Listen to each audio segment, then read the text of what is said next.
अब इस लेक्चर में हम समझेंगे design of flexural reinforcement for the footing. देखिए पहले हमने 1/2 वे शेयर के लिए इसको चेक किया था, इसकी ओवरऑल डेप्थ कैलकुलेट करी थी। उससे पहले हमने इसकी प्लान डायमेंशंस निकाली थी सेव बियरिंग कैपेसिटी से। नेक्स्ट जो स्टेप है हमारा वो है डिज़ाइन ऑफ फ्लेक्सुरल रेनफोर्समेंट।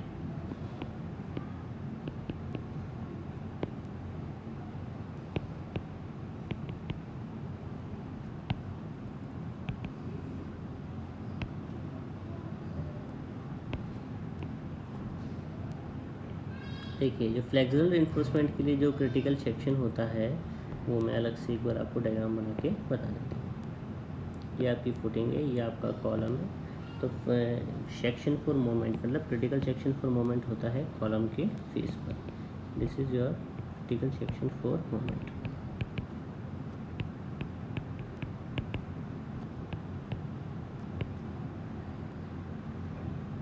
हमें यहीं पर फ्लेक्सुरल रेनफोर्समेंट डिज़ाइन करना है और यहीं पे हमें अल्टीमेट बेंडिंग मोमेंट भी कैलकुलेट करना है।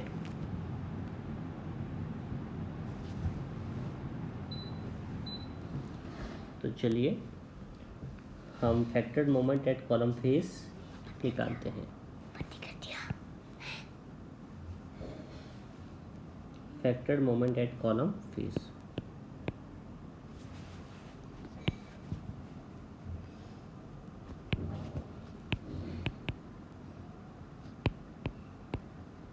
ये हमें निकालना है।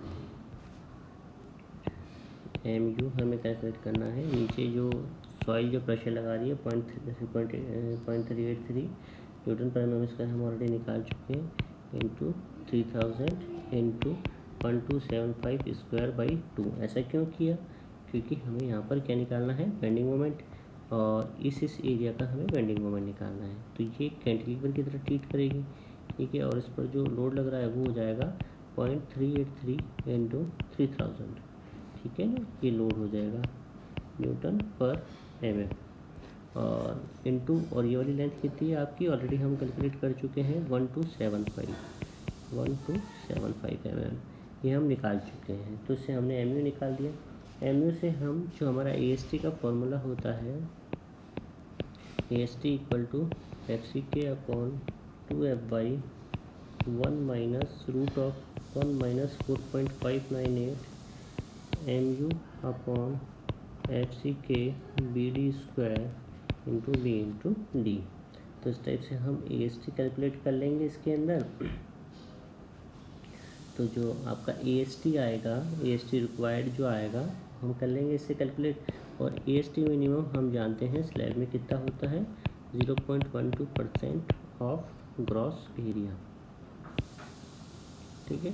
तो ये कितना आ जाएगा, 0.12/100 इंटू बी इंटू डी, ठीक है। तो इस टाइप से हम इसको कैलकुलेट कर लेते हैं। पहले AST मिनिमम 0.0012 इंटू 3000 इंटू 750, तो ये हमारा आ गया लगभग 2700 mm स्क्वायर, ठीक है।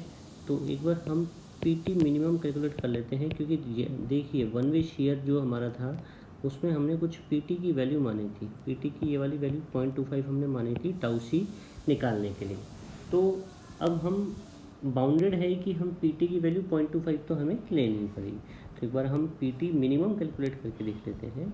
PT मिनिमम जो आ जाएगा आपका AST minimum upon B into D into 100 करके आ जाएगा 2700 अपॉन 3000 इंटू 659 इंटू 100।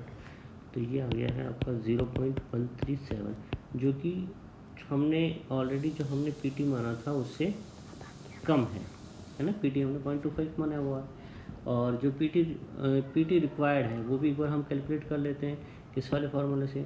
तो इस वाले फार्मूले से आप पहले निकाल देंगे AST रिक्वायर्ड या फिर PT रिक्वायर्ड, आप डायरेक्ट निकाल सकते हैं। PT required upon 100 equal to आ जाएगा, क्योंकि PT क्या होता है, AST upon B into D into जो ये 100 था, ये 100 मैंने किधर ले लिया, इधर ले लिया, ठीक है ना।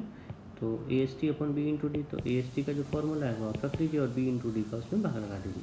तो ये बच जाएगा FCK upon 2FI 1 minus root of 1 minus 4.598 MU upon FCK BD square, और जो एंड में B इंटू डी था वो नहीं आएगा क्योंकि वो डिवाइड हो चुका है।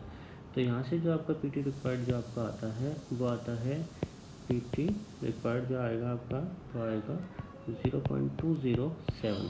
तो एक तो PT रिक्वायर्ड आपके पास आ गया है, एक आपके पास वैल्यू है PT मिनिमम की ये वाली, और हमने जो PT जूम किया था PT जो हमने अज्यूम किया था 0.25 हमने अज्यूम किया था। तो मतलब जो हमारा अज्यूम्ड है वो सबसे ज़्यादा है।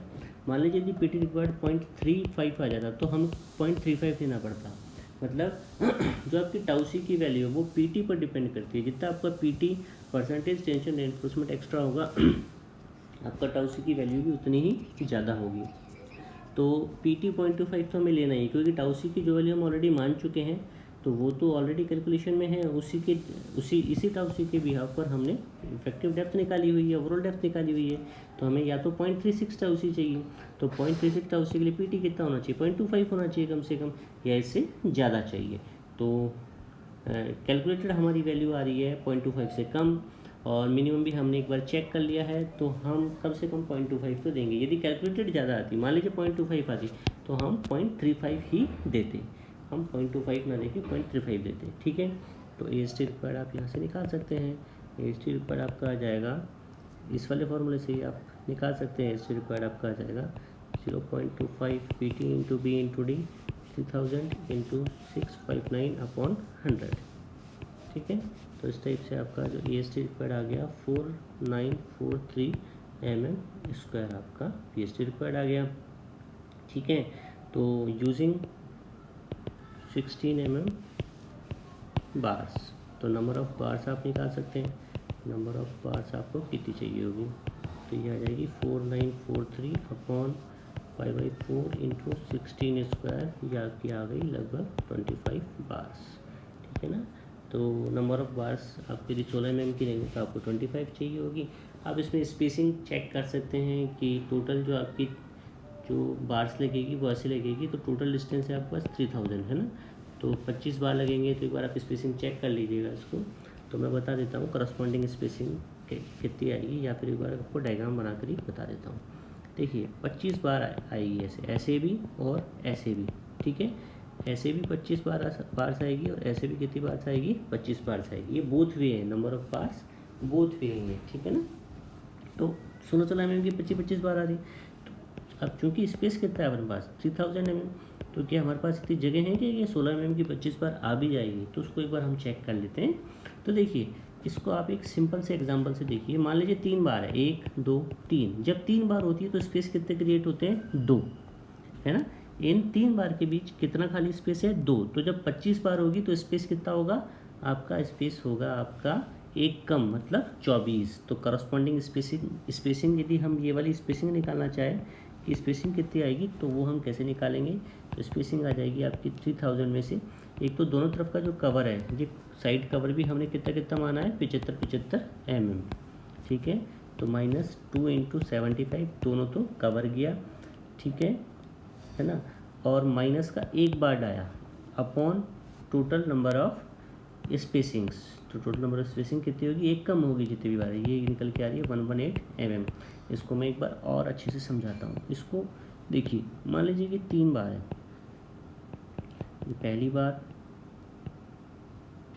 ये दूसरी बार, और ये तीसरी बार।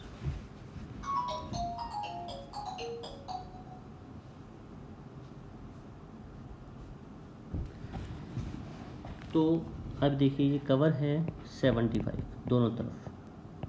ठीक है ना। अब ये टोटल कितना है, 3000 है ना।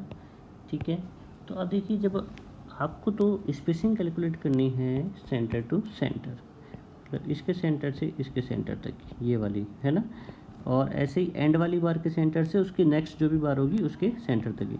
तो मतलब एक डाया बाई 2 तो इधर से गया और एक डाया बाई 2 इधर से गया, मतलब टोटल 3000 में से 2 बार तो 75 गया और 2 बार आधा आधा डाया गया, मतलब एक बार पूरा एक डाया गया। ठीक है, तो अब जो स्पेसिंग बची वो बची आपकी यहाँ से लेकर यहाँ तक की स्पेसिंग है ना, सेंटर टू सेंटर।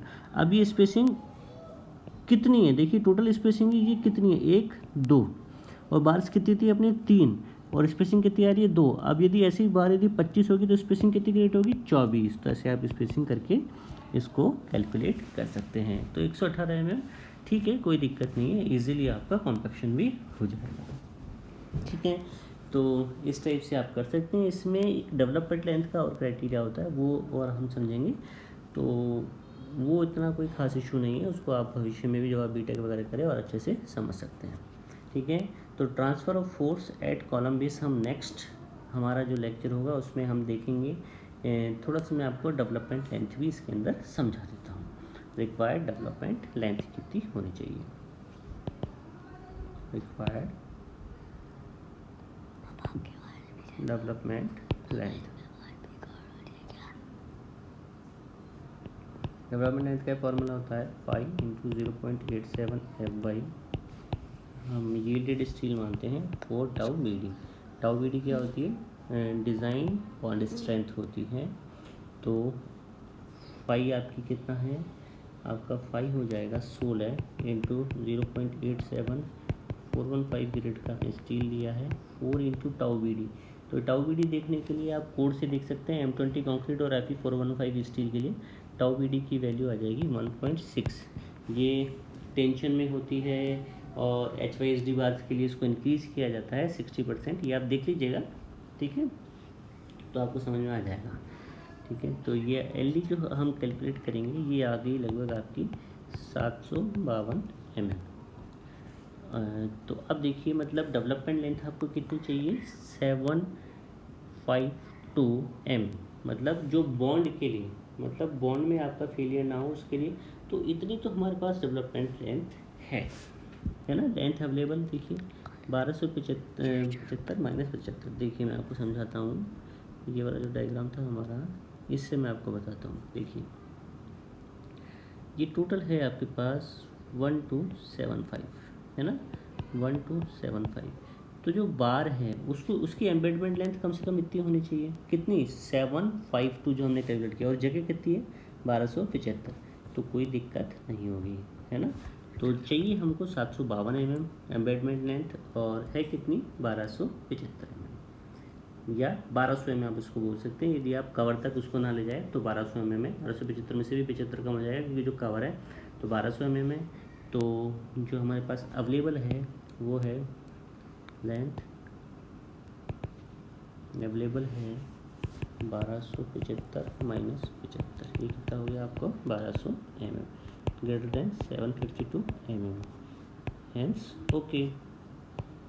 तो ये भी आपको थोड़ा सा देखना पड़ेगा। तो यदि बार डाई आपका कम ज़्यादा होती है तो एम्बेडमेंट लेंथ भी आपकी कम ज़्यादा होती है, तो इसको भी थोड़ा सा आप चेक कर लें तो बेटर है। अब देखिए, यदि डिप्लोमा में आपका डिज़ाइन का सवाल आता है, तो आपने क्या क्या निकाल लिया, एक आपने प्लान एरिया निकाल लिया, डेप्थ ऑफ फिटिंग निकाल लिया, और फ्लेक्सिबल रेनफोर्समेंट डिज़ाइन कर दिया, और डेवलपमेंट लेंथ के लिए चेक कर लिया। इतना मोर देन सफिशिएंट है आपका राइट। लेकिन यदि क्वेश्चन में आपसे ट्रांसफ़र ऑफ फोर्स के लिए अलग से पूछे तो ही आपको अटैम्प्ट करना है। तो जो हमारा नेक्स्ट वीडियो होगा वो जो मैं जो भी बता रहा हूँ आपको तभी अटैम्प्ट करना है जब स्पेशली उस चीज़ के बारे में transfer of force at column base पूछा जाए, नहीं तो नहीं करना। और डिप्लोमा में 99.99% वो चीज़ नहीं पूछी जाएगी। ये आपकी फर्दर नॉलेज के लिए, जब बीटेक वगैरह करेंगे तब आपकी काम आएगी, उसके लिए मैं आपको समझाऊँगा। Thank you.